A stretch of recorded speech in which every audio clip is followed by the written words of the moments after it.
ओम नमस्ते जी। आपका स्वागत है आपका अपना चैनल आओ वेद पढ़े में। इस चैनल पर केवल आचार्य प्रदीप कुमार शास्त्री जी का ऑनलाइन व ऑफलाइन शास्त्रीय कक्षाओं के वैदिक व्याख्यान उपलब्ध होंगे। अपने चैनल पर आने वाले वीडियो की सूचना पाना चाहते हैं तो लाइक और सब्सक्राइब करें तथा घंटी के बटन को दबाएं, जिससे कि वीडियो अपलोड होते ही सबसे पहले सूचना पा सकें। वेद पढ़ें पढ़ाएं, सुने सुनाएं, वेद का संदेश घर घर पहुंचाएं। ऋषि ऋण को चुकाएं, अपना कर्तव्य निभाएं, जीवन सफल बनाएं।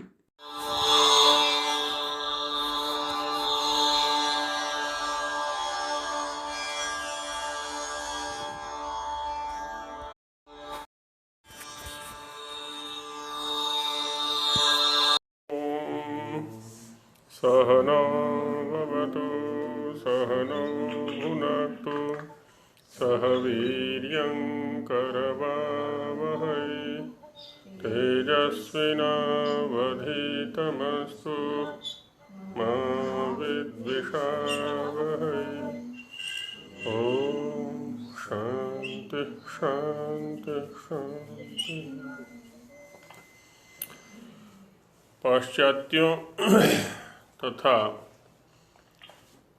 पाश्चात्यों के अनुगामी कुछ भारतीयों के द्वारा वेद और वैदिक मान्यताओं पर विशेषकर देवता विषय को लेकर के आक्षेप किए गए हैं, तो उन्हीं का समाधान यहाँ पर अब स्वामी जी महाराज कर रहे हैं। किन्हीं का कुछ विचारणीय तो नहीं है। तो पीछे दिखाया था कि मैक्स मूलर आदि हिरण्यगर्भ या अग्नि पूर्वे भी ऋषिभिरीड्या मंत्र को आधार बना करके ये आक्षेप करते हैं कि ये रचनाएं बाद की हैं, और दूसरा आक्षेप किया कि छंद और वेद में भी भेद है, छंद अलग है, वेद अलग है, और इनका जो निर्माण काल है वो भी बहुत ही बाद का है, 3000 के आसपास का। तो उसी का समाधान किया जा रहा है। तो अब आगे कहते हैं कि अतो हिरण्यगर्भ शब्द प्रयोगात् वेदानाम उत्तमत्वं सनातनत्वं तु निश्चीयते न नवीनत्वं च। पीछे जो प्रमाण दिए गए, हिरण्यगर्भ शब्द का व्याख्यान किया गया कि हिरण्य शब्द अनेक अर्थों में आता है, प्रकाश, यश, सूर्य की रश्मियाँ हैं आदि आदि, ज्ञान आदि अनेक अर्थों में आता है। हिरण्य का अर्थ केवल सुवर्ण ही नहीं है, सोना ही नहीं है। अतः माने इन सब हेतुओं से, इन सब प्रमाणों से हिरण्यगर्भ शब्द प्रयोगात्, जो हिरण्यगर्भ समवर्तताग्रे आदि मंत्रों में हिरण्यगर्भ शब्द का प्रयोग हुआ है, उससे वेदों का उत्तमत्व माने वेद श्रेष्ठ हैं, सूक्ष्म विद्या के प्रतिपादक हैं, अध्यात्म विद्या के या प्राकृतिक विद्या के प्रतिपादक हैं, परा और अपरा विद्या के प्रतिपादक हैं, ये सिद्ध होता है। और सनातनत्वम, वेद सनातन हैं, सदा रहने वाले हैं, है ना, ये भी निश्चित होता है।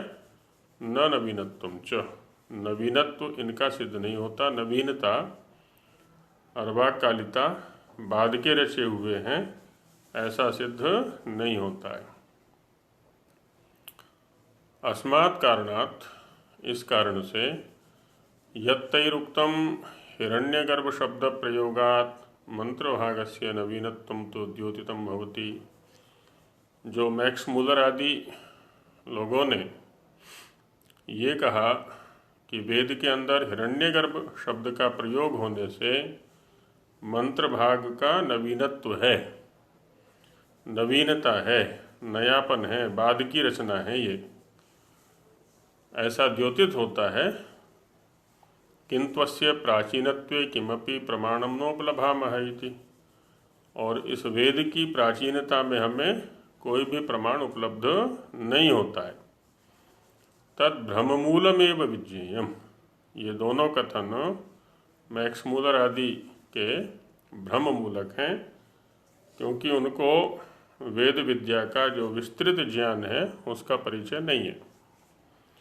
जो आर्ष परंपरा है, ऋषि परंपरा है, वेद परंपरा है, उससे उनका संपर्क नहीं रहा। कुछ एक लौकिक कोशों के आधार पर उन्होंने ऐसी कल्पना कर ली।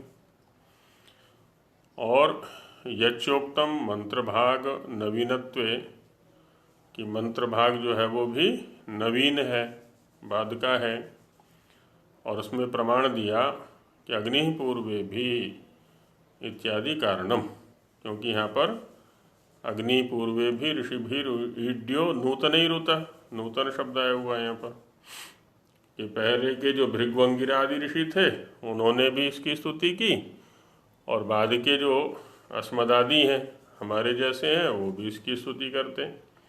इसका मतलब ये बाद की रचना है। तो तदपि तादृशमेव, यह कहना भी उनका वैसा ही है, माने भ्रम मूलक है। कुतः, क्यों है भ्रम मूलक? तो बताते हैं, ईश्वरस्य त्रिकालदर्शित्वात्, ईश्वर कैसा है? त्रिकालदर्शी, तीनों कालों के विषय में जानने वाला, तीनों कालों के विषय में जनाने वाला, है ना, ऐसा है वो। ईश्वरो ही त्रीन कालान जानाति, ईश्वर निश्चित रूप से तीनों कालों के विषय में, भूत वर्तमान और भविष्यत के विषय में जानने वाला है। भूत भविष्यत वर्तमान कालस्थई ही, भूतकाल में भी ऋषि हुए, वर्तमान काल में भी ऋषि हैं, आगे भी ऋषि होंगे।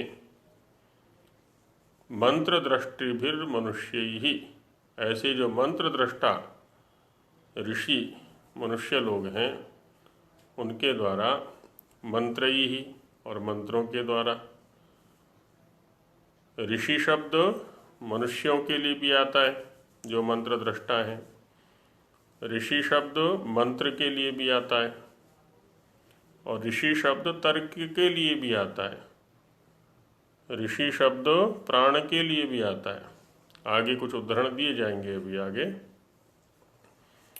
तो इस तरह से ऋषि शब्द अनेक अर्थों में आता है ना। मनुष्यों के लिए जो मंत्र दृष्टा है, मंत्र के लिए जो वेद के मंत्र हैं उनके लिए भी ऋषि शब्द का प्रयोग है, प्राणों के लिए भी है, तर्क के लिए भी है। तो वो तीनों चारों अर्थ यहाँ दिखा रहे हैं कि मनुष्य ही, मंत्र ही, प्राण ही, तर्क ही, च ऋषि भी, इन सभी ऋषियों के द्वारा।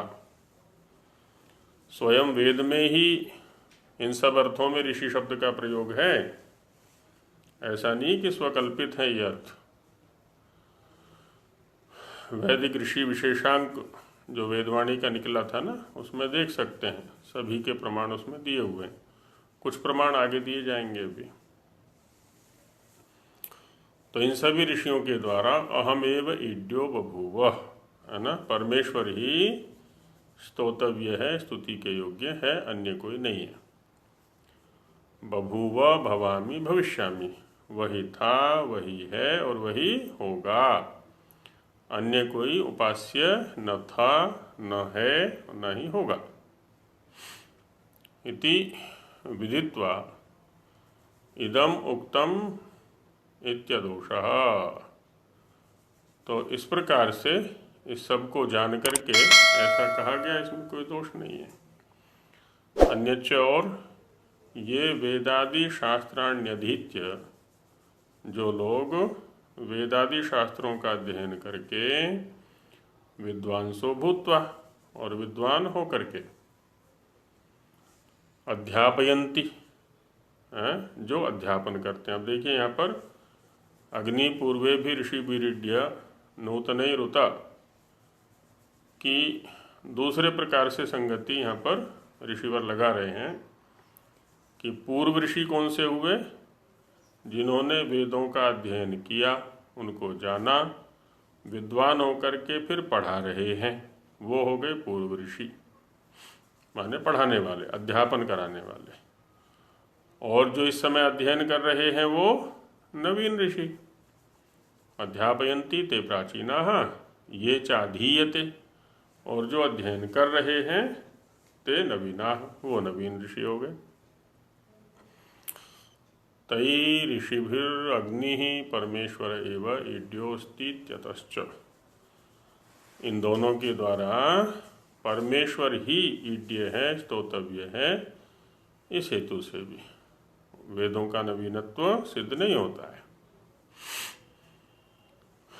भाषार्थ में कहते हैं महाराज कि इसी विषय में डॉक्टर मोक्षमूलर साहेब ने अपने बनाए संस्कृत साहित्य ग्रंथ में ऐसा लिखा है कि आर्य लोगों को क्रम से, अर्थात बहुत काल के पीछे ईश्वर का ज्ञान हुआ था। ईश्वर का माने निराकार ईश्वर का, सर्वव्यापक ईश्वर का जो ज्ञान हुआ है आर्यों को, वो बहुत समय के बाद हुआ है। पहले तो वो जड़ की ही उपासना करते थे, प्रकृति की ही उपासना करते थे। धीरे धीरे धीरे धीरे जैसे जैसे विकास हुआ, बुद्धि विकसित हुई उनकी, तब उन्होंने इस परमेश्वर के स्वरूप को जाना। और वेदों के प्राचीन होने में एक भी प्रमाण नहीं मिलता कि वेद प्राचीन हैं, किंतु उनके नवीन होने में तो अनेक प्रमाण पाए जाते हैं कि वेद बाद की रचना है। इसमें एक तो हिरण्यगर्भ शब्द का प्रमाण दिया है कि वेद में हिरण्यगर्भ शब्द आया हुआ है, इससे इसका नवीनत्व सिद्ध होता है, बाद की रचना। कि छंदो भाग से मंत्र भाग 200 वर्ष पीछे बना है ना। वेद के दो भाग हैं, एक छंद भाग और दूसरा मंत्र भाग। जो मंत्र भाग है वो 200 वर्ष बाद का है। और दूसरा यह है कि वेदों में दो भाग हैं, एक छंद भाग और दूसरा मंत्र। उनमें से छंदो भाग ऐसा है जो सामान्य अर्थ के साथ संबंध रखता है ना। छंद भाग ऐसा, ये मैक्स मूलर आदि का कथन है कि छंद भाग वो है जो सामान्य अर्थ के साथ संबंध रखता है और दूसरे की प्रेरणा से प्रकाशित हुआ मालूम नहीं पड़ता कि किसी ईश्वर आदि की प्रेरणा से वो प्रकाशित होगा, कि जिसकी उत्पत्ति बनाने वाले की प्रेरणा से नहीं हुई। और उसमें कथन इस प्रकार का है, जैसे अज्ञानी के मुख से अकस्मात वचन निकला हो। माने जो वेद रचना है वो कैसी है, जैसे किसी अज्ञानी या मूर्ख व्यक्ति कुछ भी बोल देता है ना, उल्टा पुल्टा कुछ भी बोल देता है, तो वैसे ही ये वेद की रचना है। गडरियों के गीत कहा ना इन्होंने। उसकी उत्पत्ति में 3100 वर्ष व्यतीत हुए हैं और मंत्र भाग की उत्पत्ति में 2900 वर्ष व्यतीत हुए हैं, है ना, ऐसा उन्होंने कहा है। और उसमें अग्निपूर्वे भी इत्यादि मंत्र का भी प्रमाण दिया है कि इन मंत्रों से सिद्ध होता है कि ये ज़्यादा पुरानी रचनाएं नहीं है। सो उनका यह कहना ठीक नहीं हो सकता। ये कहना ठीक नहीं है उनका, क्योंकि उन्होंने हिरण्यगर्भ और अग्निपूर्वे भी इन दोनों मंत्रों का अर्थ यथावत नहीं जाना। यथावत माने जो वैदिक परंपरा हमारी रही है अर्थ मंत्रार्थ को जानने की, आर्ष परंपरा रही है, उस परंपरा से वो परिचित नहीं रहे। तथा मालूम होता है कि उनको हिरण्यगर्भ शब्द नवीन जान पड़ा होगा कि ये तो बहुत बाद का है, इस विचार से कि हिरण्य नाम है सोने का, है ना। जो सोना धातु है उसको कहते हैं हिरण्य। वह सृष्टि से बहुत पीछे उत्पन्न हुआ है, सोना धातु तो बहुत बाद में आया है। अर्थात मनुष्यों की उन्नति, राजा और प्रजा के प्रबंध होने के उपरांत पृथ्वी में से निकाला गया है। पहले मनुष्यों की उन्नति धीरे धीरे हुई, फिर राजा और प्रजा के प्रबंध से उसको निकाला गया। सो यह बात भी उनकी ठीक नहीं हो सकती। ये हिरण्य सोने के लिए आता है, सोना बाद का है, इसलिए मंत्र भी बाद के हैं, ये कहना ठीक नहीं है। क्योंकि इस शब्द का अर्थ यह है, इस शब्द का माने हिरण्य शब्द का, कि हिरण्य नाम है ज्योति का। हिरण्य शब्द किसके लिए आया? ज्योति के लिए। और ज्योति कहते हैं विज्ञान को। ज्योति माने विज्ञान। और विज्ञान की व्याख्या इस अध्याय के आरंभ में की थी महाराज ने, जब वहाँ चर्चा चली थी ना वेद विषय के आरंभ में, कि 4 विभाग किए गए थे, विज्ञान, कर्म, उपासना और ज्ञान। तो ज्योति कहते हैं विज्ञान को। सो जिसके गर्भ अर्थात स्वरूप में है, क्या है स्वरूप में? ज्ञान, विज्ञान। तो हिरण्यगर्भ शब्द का अर्थ क्या हो गया? विज्ञान स्वरूप परमेश्वर।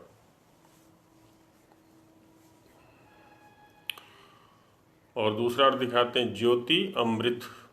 अमृत किसको कहते हैं? जिसमें मरण ना हो, मरना ना हो, अर्थात मोक्ष है। तो ज्योति का अर्थ माने हिरण्य का अर्थ ज्योति और ज्योति का अर्थ मोक्ष। तो एक तो ज्योति का अर्थ किया विज्ञान, तो विज्ञान स्वरूप परमेश्वर हो गया। दूसरा ज्योति का अर्थ किया मोक्ष, अमृत। तो मोक्ष है सामर्थ्य में जिसके। गर्भ का अर्थ दिया यहाँ पर सामर्थ्य, है ना। ग्रह धातु से गर्भ बनाया, तो मोक्ष जिसके सामर्थ्य में है, जिसके शक्ति में है, वह हिरण्यगर्भ हो गया, वह भी परमेश्वर। और ज्योति जो प्रकाश स्वरूप, ज्योति प्रकाश के लिए भी आता है, विज्ञान के लिए दिया, मोक्ष के लिए ज्योति शब्द का प्रयोग किया, और सूर्या प्रकाश स्वरूप जो सूर्यादि लोक, ये भी ज्योति कहलाते हैं। तो और ये सब हैं जिसके गर्भ में, है ना। सूर्यादि लोक जो प्रकाश लोक हैं वो जिसके गर्भ में है, तो इस कारण से भी वह जो परमेश्वर है वो हिरण्यगर्भ कहलाएगा। तीसरा चौथा अर्थ दिखाते हैं, तथा ज्योति जो जीवात्मा, है ना। ज्योति का अर्थ एक जीवात्मा भी है, आत्मा भी है, जिसके गर्भ अर्थात सामर्थ्य में है, तो वह जीवात्मा उस ईश्वर की व्यवस्था में ही कार्य करता है, स्वतंत्र होते हुए भी ईश्वरीय व्यवस्था के अंतर्गत रहते हुए कार्य करता है। तो इस तरह से जीवात्माओं के कारण से भी वह परमेश्वर हिरण्यगर्भ कहलाया, अर्थात सामर्थ्य में है। एक और अर्थ दिया हिरण्य शब्द का, हिरण्य माने यश, है ना। ज्योति यश, यश माने सत्कीर्ति, दुष्कीर्ति नहीं, अपयश नहीं, अपितु सुयश, अच्छा यश, अच्छी कीर्ति, जो धन्यवाद जिसके स्वरूप में है। इसी प्रकार ज्योति, इंद्र अर्थात सूर्य, वायु और अग्नि, ये सब जिसके सामर्थ्य में हैं। तो आध्यात्मिक दृष्टि से भी दिखाया और भौतिक दृष्टि से भी दिखाया ज्योति शब्द का या हिरण्य शब्द का अर्थ। ऐसा जो एक परमेश्वर है, तो ये सारे के सारे पदार्थ जिसके सामर्थ्य में है, जिसकी व्यवस्था में है, जिसके गर्भ में है, उसका नाम क्या है? उसी को हिरण्यगर्भ कहते हैं। तो मैक्स मुलर आदि ने क्या है ना, हिरण्य को केवल सोना अर्थ में ले लिया, इसी से वो लोग इसका नयापन सिद्ध कर बैठे कि ये रचना जो है तो बहुत बाद की है।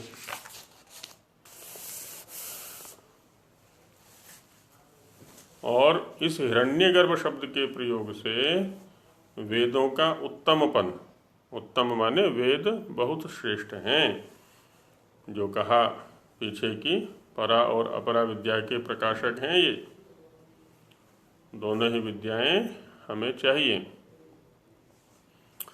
और सनातनपन, सनातन माने सदातन, सदा रहने वाले, हमेशा रहने वाले, शाश्वत, कभी नष्ट नहीं होते, सृष्टि काल में पठन पाठन में रहते ही हैं, बाकी प्रलय काल में भी ईश्वर के ज्ञान में तो रहते ही। ईश्वर के ज्ञान से तो कभी ओझल होते ही नहीं है, इसलिए सदा रहते हैं।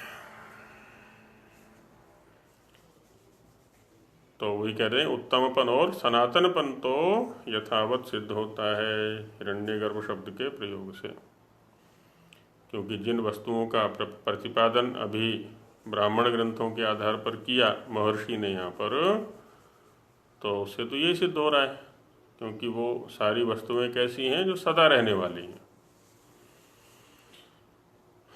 परंतु इससे माने हिरण्य शब्द के या हिरण्यगर्भ शब्द के प्रयोग से उनका नवीनपन सिद्ध कभी नहीं हो सकता।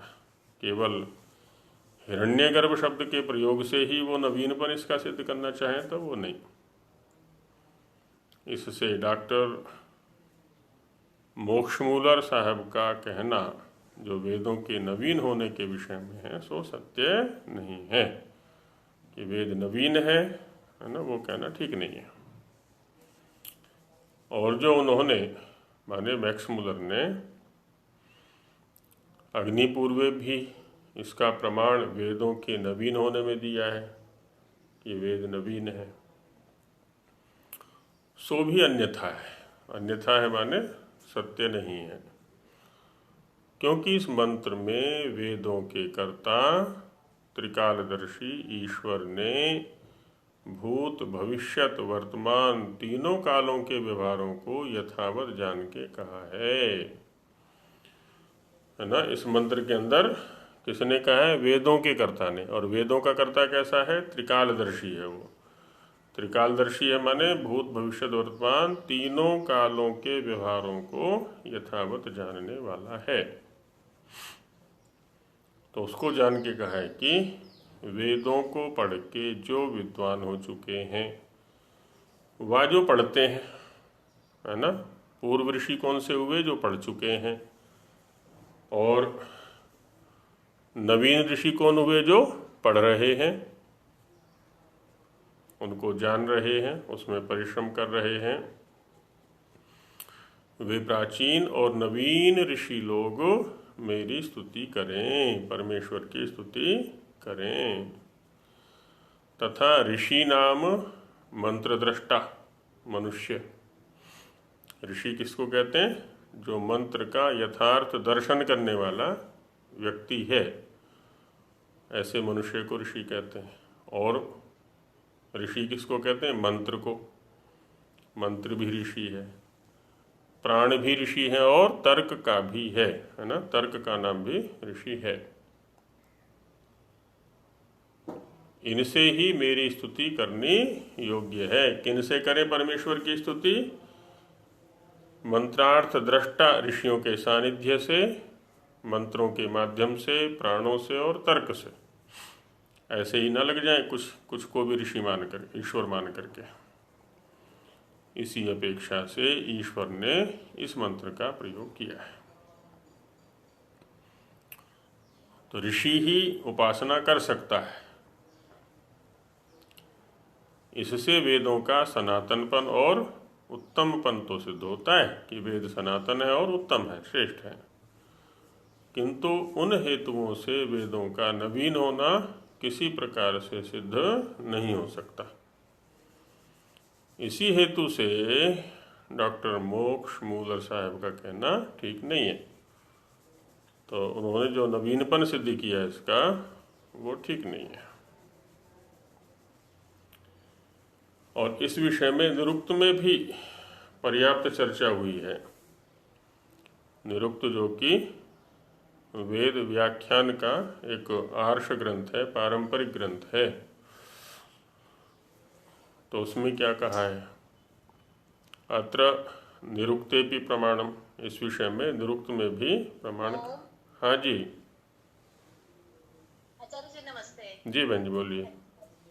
आचार्य जी ये इसमें अग्नि पूर्वे भी का क्या कहाँ से लिया है, ये भी हम थोड़ा पढ़ना चाहेंगे। क्या चीज? अग्नि पूर्वे भी का उन्होंने प्रमाण बताया ना, उसका उल्लेख नहीं किया इन्होंने। स्वामी यहाँ से भी आप प्रमाण।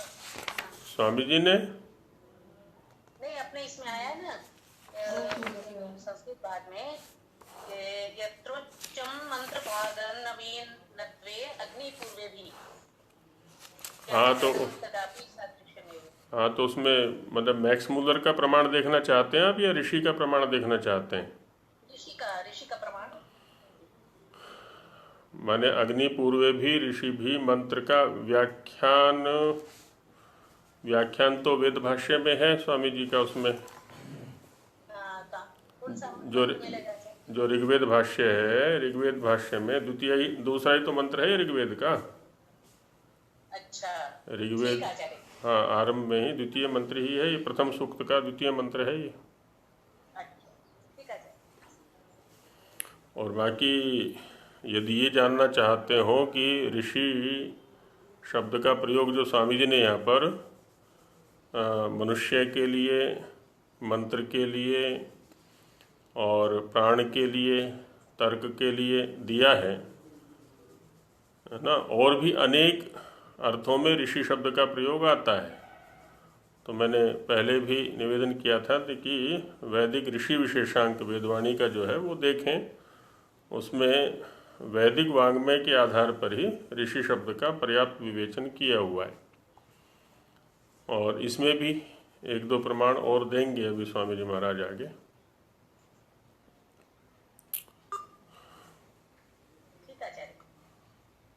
तो अत्र निरुक्ते भी प्रमाणम, निरुक्त में भी है ना, निरुक्त के आधार पर भी इस बात को और बताते हैं। ये सब चीज़ें हमें बार बार पढ़ते रहना चाहिए, क्योंकि हमारे सामने माने विशेषकर आर्यों के सामने या वेदों को जो प्रमाण मानते हैं उनके सामने दूसरे लोगों के द्वारा आक्षेप किए जाते रहते हैं बराबर।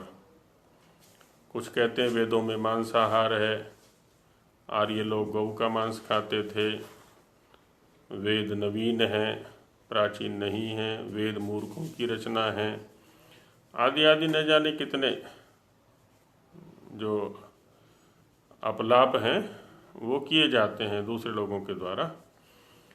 तो इस तरह से यदि हम ऋषि के ग्रंथों को ही केवल पढ़ते रहें बार बार बार बार, तो बहुत सारे समाधान हमारे हो जाते हैं।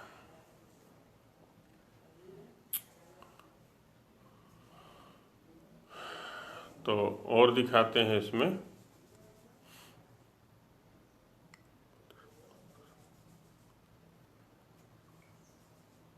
कि तत्प्रकृति तरत वर्तन सामान्यात् इत्ययं मंत्रार्थ चिंताभ्यूहोऽपि श्रुतितोऽपि तर्कतो न तो पृथक्त्वेन मंत्रा निर्वक्तव्या प्रकरणश एव तो निर्वक्तव्या नहि येषु प्रत्यक्षम अस्ति अनृषेः अतपसो वा।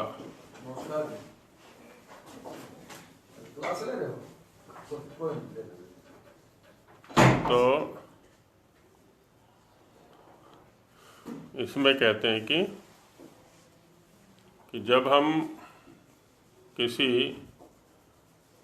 मंत्र को पढ़ते हैं,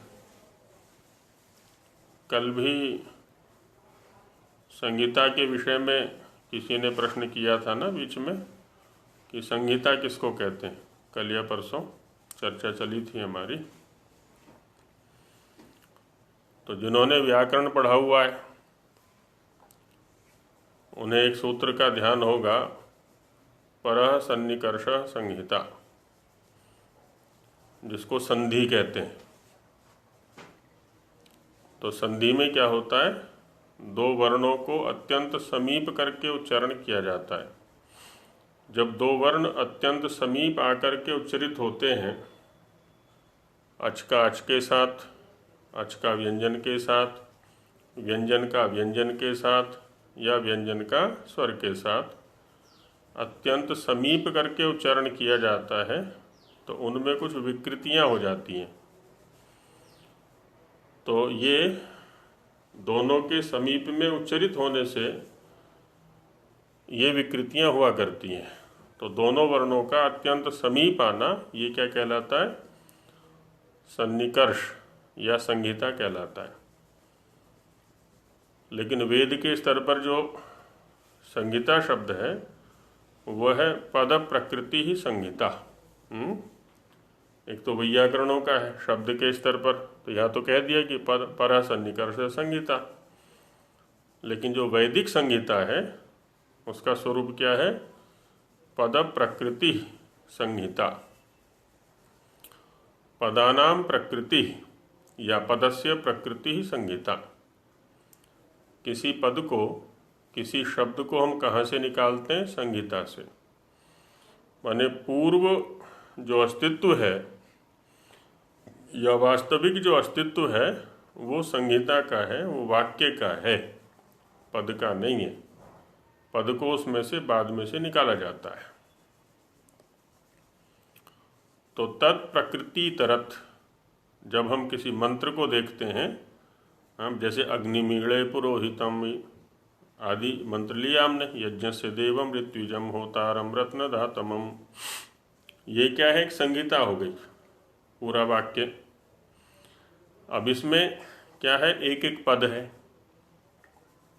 पद क्या क्या है? अग्निम, ईडे, है ना, पुरोहितम, यज्ञस्य, देवम, ऋत्विजम, होतारम, रत्नधातमम आदि आदि क्या है? ये एक एक पद हैं, एक एक शब्द है।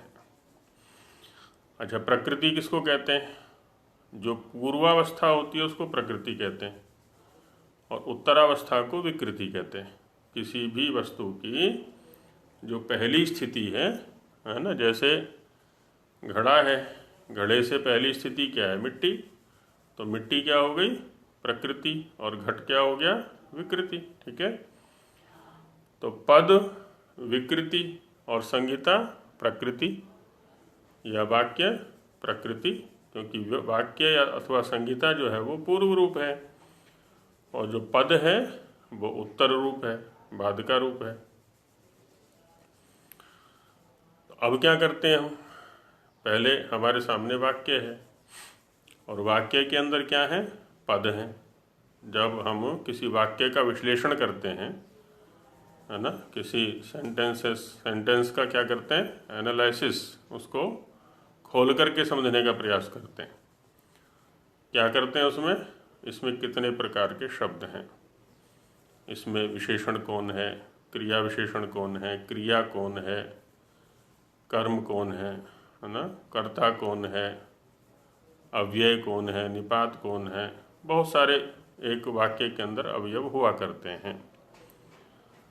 तो पहले हम शब्दों को छांटते हैं और शब्दों को छांट करके उनको अलग अलग नाम दे दिए गए और नाम दे करके फिर देखते हैं कि किस शब्द का किसके साथ में क्या संबंध है। फिर संबंध पर विचार किया करते हैं कि इनका परस्पर विशेषण विशेष्य भाव संबंध है, क्रियाकारक भाव संबंध है, अवयवा अवयवी भाव संबंध है, आदि आदि बहुत सारे संबंध हुआ करते हैं शब्दों के परस्पर। तो वही कह रहे हैं कि आगे तत्प्रकृति इतरत वर्तन सामान्यात। वर्तन कहते हैं व्यवहार को। तो अब लोक के अंदर जो वाग व्यवहार है वो भी वेद के आधार पर ही है, क्योंकि वेद पहले है, लोक बाद में है ना। लोक व्यवहार भी, लोकगत जो शब्द व्यवहार है वो भी वेद के आधार पर ही है। इसीलिए अभी क्या स्थिति है? हम लोक व्यवहार के आधार पर वेद व्यवहार को जानने का प्रयास करते हैं। क्यों?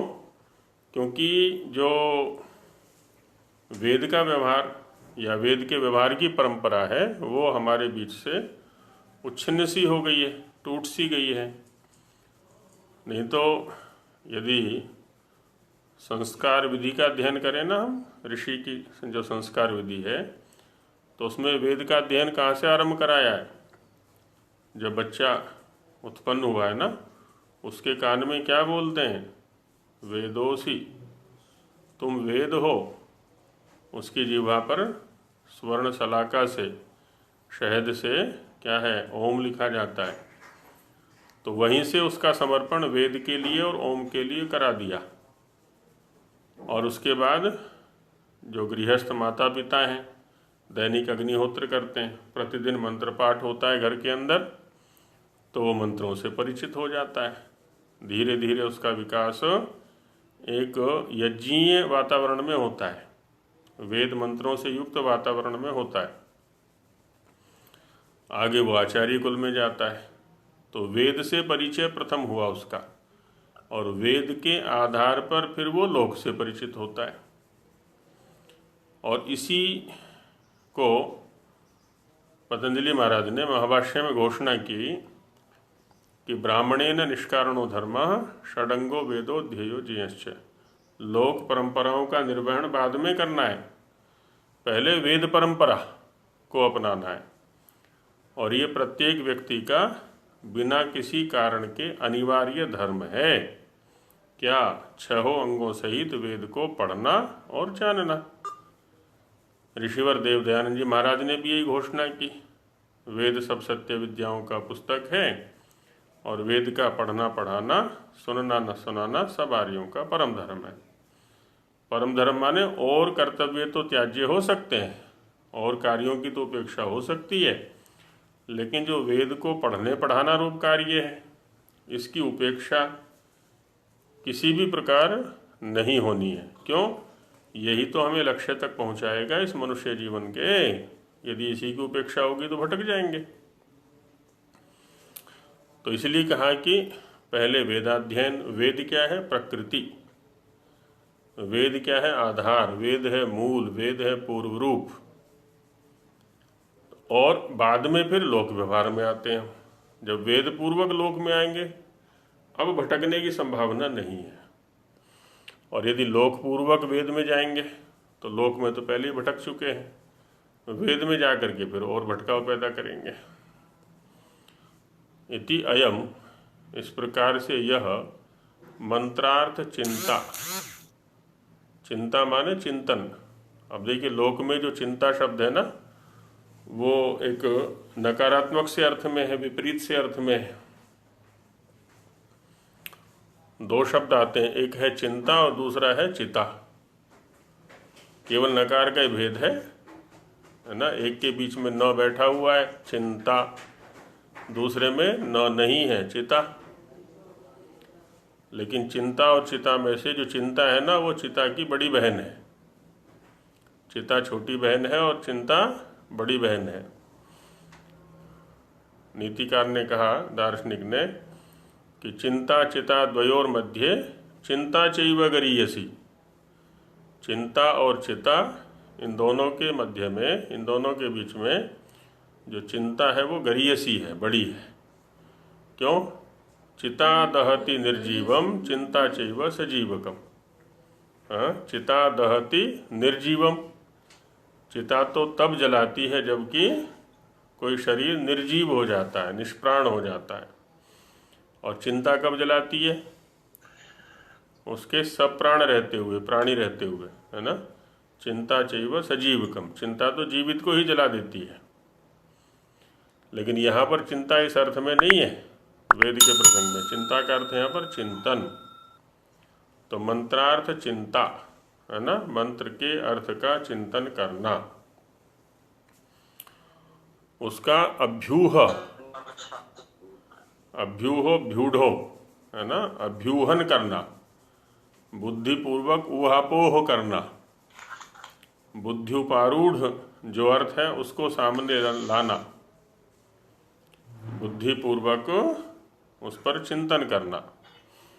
अपि तर्कतः, अब तर्क शब्द जो बनाते हैं वो कृति छेदने से बनाते हैं, कटाई छटाई करना। चिंतन को बुद्धिपूर्वक मनन भी कह सकते हैं। हाँ बिल्कुल कह सकते हैं। असल में होता क्या है ना, कुछ शब्द मिश्रित से हो गए हैं अभी। अब अंतःकरण के रूप में हम 4 वस्तुएं मानते हैं, 4 इंद्रियां मानते हैं, मन बुद्धि चित्त अहंकार। अब तो मन का अर्थ हो गया मनन करना, बुद्धि का अर्थ हो गया बोधन करना, चित्त का अर्थ हो गया चिंतन करना। यदि क्योंकि जिस धातुओं से ये क्रियापद बने हुए, मनन शब्द उसी धातु से मन शब्द बना, जिस शब्द से चित्त बना उसी से चिंतन बना, जिस शब्द से बुद्धि बना उसी से बोधन बना है। तो ऐसे भी विश्लेषण कर लेते हैं। बाकी कुछ लोग क्या करते हैं ना, अंदर एक ही द्रव्य मानते हैं, या तो मन को मानते हैं अथवा चित्त को मानते हैं अथवा बुद्धि को मानते हैं। तो वे एक से ही चारों कार्य करा लिया करते हैं, मनन का भी, चिंतन का भी, बोधन का भी, आदि आदि।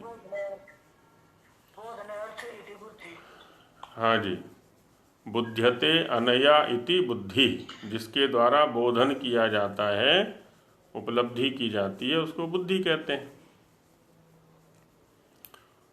तो तर्क शब्द जो आता है वो कृति छेदने से आता है। कृति छेदने धातु है एक, छेदन का अर्थ होता है कटाई छटाई करना। तो कटाई छटाई करनी किसकी है? अज्ञान की, मिथ्या ज्ञान की। और मिथ्या ज्ञान या अज्ञान की कटाई छटाई करते हुए जो बच जाए यथार्थ ज्ञान। और हम क्या करते हैं, यथार्थ ज्ञान की कटाई छटाई शुरू कर देते हैं, ऋषियों की ही कटाई छटाई शुरू कर देते हैं, ऋषियों के मंतव्यों की ही। तो फिर उपलब्धि कहाँ से होगी? तो तर्कतः न तो पृथक्त्वेन मंत्रा निर्वक्तव्या। अब कोई कोई व्यक्ति पूछ लेते हैं या आपस में चर्चा भी करते हैं, जी इस मंत्र का क्या अर्थ है, या इस शब्द का क्या अर्थ है। किसी भी शब्द का या मंत्र का या सूत्र का जो अर्थ होता है ना, किसी भी शब्द का या किसी भी मंत्र का या किसी भी सूत्र का जो अर्थ होता है वो प्रकरण में जाकर के ही हुआ करता है। प्रकरण से हटते ही उसका कोई अर्थ नहीं है।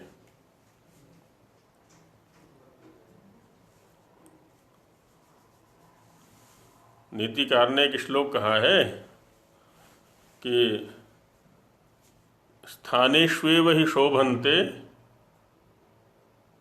दंता केशा नखा नरा। स्थानेष्वेव ही शोभन्ते दंता केशा नखा नरा, स्थान भ्रष्टा न शोभन्ते दंता केशा नखा नरा। दांत जब तक मुख में लगे हुए हैं तो कितने अच्छे लग रहे हैं, पूरे शरीर की शोभा बना रखी है। चबाने का जो क्रिया है उसका तो काम करते ही, लेकिन शोभा भी है। और दांत बाहर निकल गए तब बाहर पड़े हुए कितने अच्छे लगते हैं वो, हैं।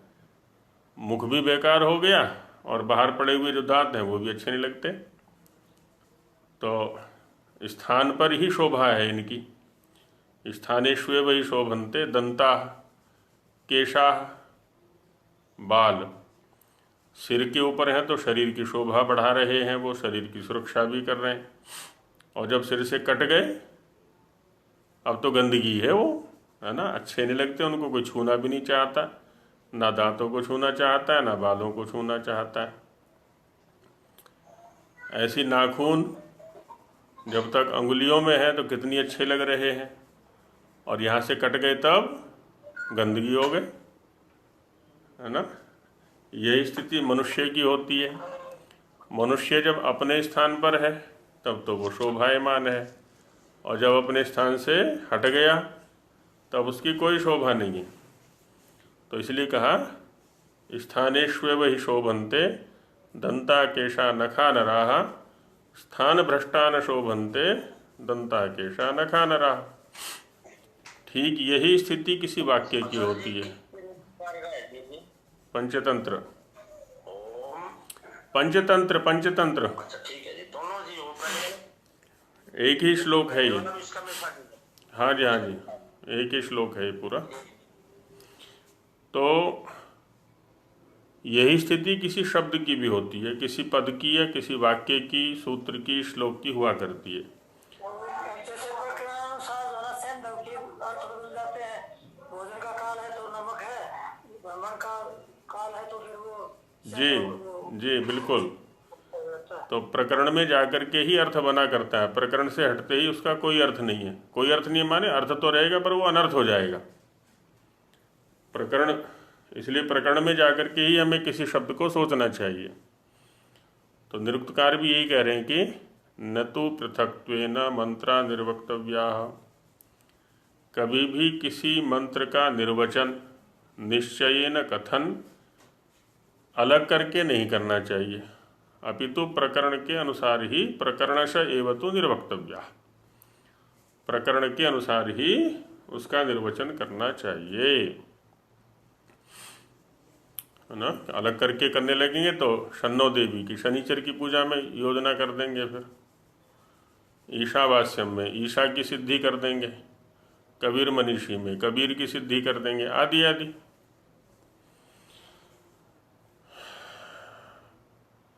और दूसरी बात कही कि नहीं एषु प्रत्यक्षम अस्ति अंदृशेः अतपसो वा। एषु माने मंत्रेषु, ये जो वेद मंत्र है ना, इनमें न प्रत्यक्षम अस्ति, मंत्रों में प्रत्यक्ष नहीं होता। मंत्रों में जो अर्थ हैं उनका प्रत्यक्ष नहीं होता। किसको? जो अंदृषि है और जो अतपस्वी है। जो व्यक्ति ऋषि नहीं है, आर्ष प्रज्ञा को प्राप्त नहीं है, जिसने आर्ष परंपरा से ऋषियों के ग्रंथों का अध्यापन नहीं किया है, अध्ययन भी और अध्यापन भी। अब देखिए ना, वहाँ पर तीसरे नियम में भी पढ़ना, पढ़ाना, सुनना, सुनाना, चारों क्रियाएं रखी हुई हैं।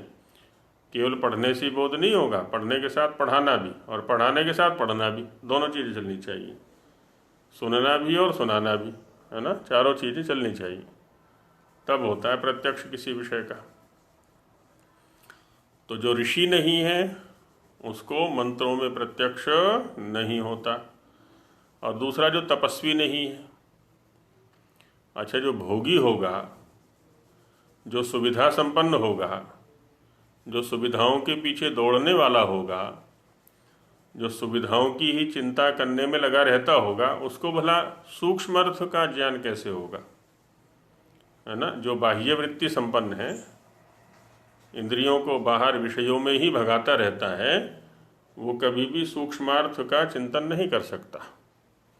इसके लिए तो अंतर्मुखी वृत्ति चाहिए, आत्मकेंद्रित चित्त वृत्तियाँ चाहिए, बाहर की नहीं।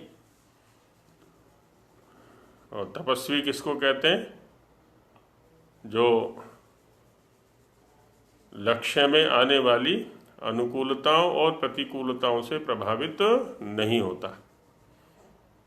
ऐसे नहीं कि शुष्क तप करने बैठ गए, वैसे ही कि आग जलाई, बैठ गए, जल के अंदर बैठ गए, है ना, आदि आदि। शरीर को इतना दृढ़ बना लें हम कि शरीर को माने बाह्य शरीर को भी, अंतर शरीर को भी, आने वाली जो लक्ष्य की प्राप्ति में प्राप्त होने वाली जो अनुकूलताएं हैं अथवा प्रतिकूलताएं, वो प्रभावित न कर सकें। प्रतिकूलताओं से तो हम बचने का प्रयास करते हैं, पर अनुकूलताओं से नहीं करते। और अनुकूलताएं बल्कि ज़्यादा बंधन का कारण बन जाती हैं। तो दोनों से प्रभावित न होना, तटस्थ बने रहना।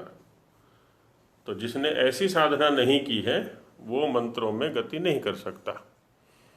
तो वही कहा कि अंदृशेः अतपसो वा, जो ऋषि नहीं है और जो तपस्वी नहीं है वह मंत्रार्थ चिंतन नहीं कर सकता। और एक बात कही कि पारोवर्य वित्सुतु खलु वेदित्रिषु, किसी व्यक्ति ने अध्ययन किया अपने स्तर पर,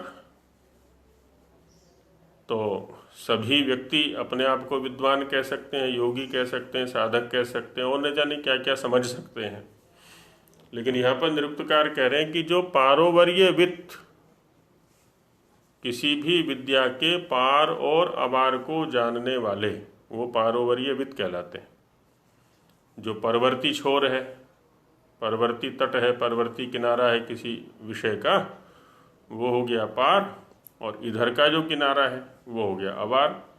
जैसे नदी के दो किनारे होते हैं ना, इधर का किनारा और उधर का किनारा, तो इधर का किनारा कहलाएगा अपार और उधर का किनारा कहलाएगा पार। तो पार और अपार जो दोनों को जानने वाला है, किसी विषय के स्थूल स्तर पर भी वो चिंतन कर सकता है, सूक्ष्म स्तर पर भी चिंतन कर सकता है, या आप्त कह लें, पहुँचा हुआ कह लें। तो ऐसे व्यक्तियों के मध्य में, है ना, पारोवर्य वित्सुतु खलु वेदित्रिषु, जो ज्ञानी हैं उनके बीच में भूयो विद्या प्रशस्यो भवति। जो अधिक विद्या वाला होता है, जो भूयो विद्या होता है, वही प्रशस्य होता है, उसी की प्रशंसा होती है। जो हीन विद्या वाला होता है उसको कोई नहीं पूछा करता, कम विद्या वाले को कोई नहीं पूछा करता। इति उक्तम पुरस्तात्, ऐसा पहले भी चर्चा कर चुके हैं। और एक घटना दिखाते हैं यास के यहाँ पर कि मनुष्या व ऋषिषु उत्क्रामत्सु, जब ऋषियों का उत्क्रमण होने लगा, ऋषि उठने लगे, ऋषि समाप्त होने लगे समाज में, तो ऐसे काल में उत्क्रामत्सु देवान अब्रुवन, विद्वानों के पास गए और बोले उनसे जा करके, कौन ऋषिर भविष्यति थी, अब हमें मंत्रों का, मंत्रार्थ का ज्ञान कराने वाला ऋषि कौन है, हम कैसे वेदों को पढ़ेंगे, वेद मंत्रों को जानेंगे। तो तेभ्य एतम तर्कम ऋषिम प्रायच्छन, उन विद्वानों ने उन मनुष्यों को इस तर्क को ही ऋषि के रूप में प्रदान किया। अब यहाँ पर देखिए, तर्क के लिए ऋषि शब्द का प्रयोग है यास्क मुनि का, और वो क्या है, मंत्रार्थ चिंता व्यूहम व्यूढ़म, मंत्रों के अर्थ का जो बुद्धि पूर्वक चिंतन करना है, शास्त्र परंपरा से, आर्ष परंपरा से चिंतन करना है, ये तर्क है। ये नहीं कि अपनी कुछ भी उल्टी सीधी बुद्धि उसमें लगाने लगे। तस्माद् यदेव किंच अनुचानो व्यूहति, इसीलिए वेद परंपरा से अधीत व्यक्ति जो कुछ भी वेद के विषय में तर्क करता है, चिंतन करता है, आर्षम तद्भवति, वो ऋषियों के अनुकूल होता है, वो वेद के अनुकूल होता है और वो मान्य होता है। तो ये निरुक्त के आधार पर वेदज्ञ कौन हो सकता है, इसका चिंतन किया गया। अब इसका व्याख्यान जो स्वामी जी महाराज का है उसको कल देखेंगे, अभी समय हो गया है। ओम सहना भवतु सहनो भुनक्तु सह वीर्यं करवावहै तेजस्विनावधीतमस्तु मा विद्विषावहै। ओम शांति शांति शांति। सभी को नमस्ते जी।